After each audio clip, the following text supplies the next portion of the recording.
İsmayıllı rayonunda son 2 gündə mal ətinin pərakəndə satış qiyməti 1 manat artaraq 17 manatdan 18 manata yüksəlib.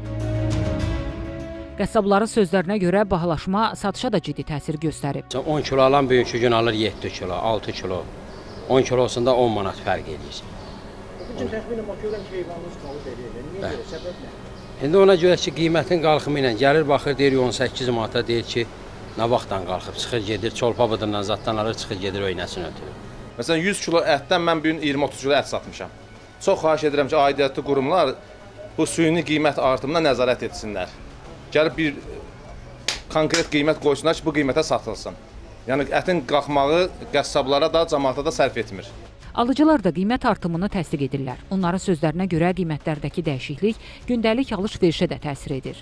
Vallahi dünənlə bugün arasında ətin qiyməti qalxıbdır. Əvvəl 17 manat idi, indi olub 18 manata. 17 manat idi, 2 gündür 18 manatdır.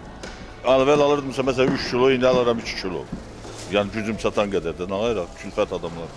Ətsatanlar bildirirlər ki, qiymət artımı fərdi təsərrüfatlardan alınan diri heyvanların alış qiymətinin yüksəlməsi ilə bağlıdır. Qəssabların sözlərinə görə diri heyvanların daha yüksək qiymətə alınması pərakəndə satış qiymətinə də təsir edib.